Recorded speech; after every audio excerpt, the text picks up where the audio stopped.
مجھے بتائیے حکمت اور دانائی حضور سے بڑھ کر کون جانتا تھا؟ کیسے پیغام دینا ہے، حکمت دانائی کیا ہے، رواداری کیا ہے، یہ حضور کی طرح کون جان سکتا ہے؟ اور کفار مکہ کو سب سے زیادہ تکلیف کس بات پہ ہو سکتی تھی کہ ان کے بتوں کو غلط کہا جائے، اور انہوں نے کہا بھی کہ یہ نہ کریں، ہمارے بتوں کو غلط نہ کہیں، بلکہ حضور کے چچا کے پاس آئے، جناب ابو طالب کے پاس، کہ آپ اپنے بھتیجے کو سمجھائیے کہ ہمارے بتوں کے خلاف بات نہ کریں، انہیں کوئی دولت چاہیے تو بتائیں، انہیں کسی خاتون سے نکاح کرنا ہے تو بتائیں، انہیں تخت و تاج چاہیے تو بتائیں، لیکن ہمارے بتوں کو غلط نہ کہیں۔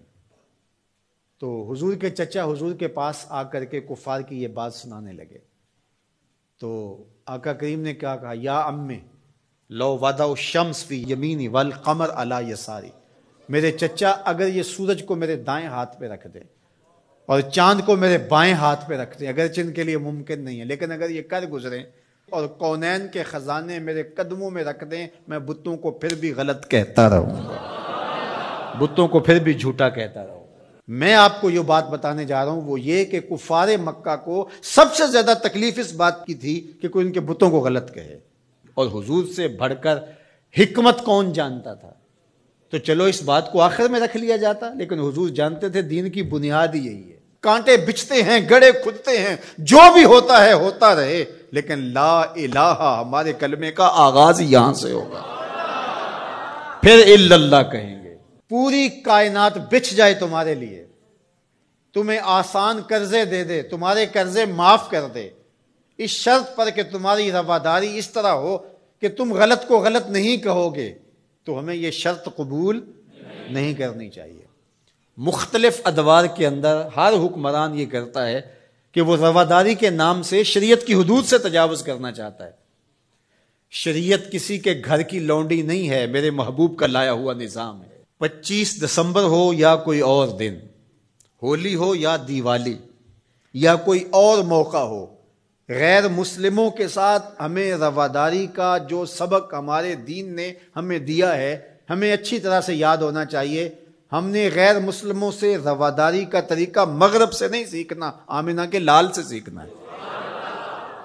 تو ہمیں کبھی بھی اس عقیدے سے انحراف نہیں کرنا چاہیے۔ ہمارے آیان اقتدار، ہمارے کار پرداز ذمہ دار حکومتوں کے تخت و تاج کے مالک مختلف ادوار کے اندر ایسے فول کر جاتے ہیں کہ جو شریعت کی دھجیاں اڑانے والی بات ہوتی ہے، اور وہ اس کو رواداری کے نام پہ کر رہے ہوتے ہیں۔ ان کے ساتھ رواداری کا یہ مفہوم نہیں ہے کہ جا کے جو ہے وہ ان کے بتوں کی آپ تعظیم کریں اور ان کے اوپر چڑھاوا چڑھاویں یا پرشاد جا کے ان کی کھائیں، یا اسی طرح جو ہے وہ کرسمس ڈے کے اوپر ان کی تقریبات کے اندر اس طرح شامل ہوں کہ ان کے مذہبی شعار کو آپ جو ہے وہ اختیار کر رہے ہوں، تو یہ ہمارا دین اس کی اجازت نہیں دیتا۔ باقی وہ جو بات کہی گئی کہ تم ان کے جھوٹے خداؤں کو گالی نہ دو، وہ تمہارے سچے خداؤں کو گالی دیں گے، تو اس کا مفہوم یہ نہیں ہے کہ انہیں جھوٹا نہ کہو، انہیں غلط نہ کہو، بلکہ یہ ہے گالی نہ دو۔ سب و شتم سے روکا گیا ہے۔ گالی دینا شائستگی نہیں ہوتی، گالی دینا، سب و شتم کرنا، یہ تو آپ کا اپنا دہن بگڑے گا، آپ کی اپنی زبان خراب ہوگی، تو اس سے منع کر دیا گیا ہے گالی نہ دو۔ تو اس کا مفہوم یہ نکال لیا گیا کہ ان کے بتوں کا احترام کرو، یہ مفہوم نہیں۔ تو یہ نہیں ہو سکتا۔ رواداری اپنی جگہ پر، رعایا ہے اگر غیر مسلم اسلامی ملک کے اندر ان کے ساتھ حسن سلوک اپنی جگہ پر، اور وہ ہمارے اسلام نے ہمیں واضح کر دیا ہے، ان کے ایک ایک حق کو متعین کر دیا ہے۔ فقہا نے اس پر بہت کھلے دل سے بحث کی ہے، کوئی امر مخفی نہیں رکھا گیا، معاہد کے ساتھ، مستامن کے ساتھ، ذمی کے ساتھ ساری چیزیں بیان کر دی گئی۔ بلکہ جو معاہد کے ساتھ جو ہے وہ زیادتی کرتا ہے تو قیامت کے دن اس کا مقدمہ حضور لڑیں گے۔ یہ ہمارے دین نے ہمیں بیان فرمایا، زیادتی نہیں ہے، لیکن اس کا یہ مطلب نہیں ہے کہ جو ہے وہ ان کے عقائد کو اختیار کر لیا جائے یا ان کے بتوں کے اوپر جا کے چڑھاوے چڑھائے جائیں، ان کے مندروں کے اندر جا کر کے جو ہے وہ اس طرح کی بات کی جائے کہ جو ہمارے شریعت اور ہمارے دین کے تقاضوں کے خلاف ہے۔ تو ہمارے دین کا آغاز نفی سے ہوتا ہے، لا الہ، اس کے بعد ہے الا اللہ۔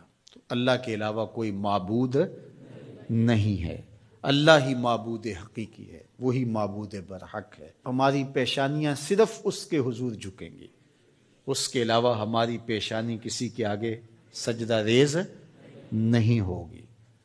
اللہ اکبر۔ حتیٰ کہ پیغمبر بھی ہوں، ان کا احترام ہماری زندگی ہے، لیکن سجدے کی اجازت ان کے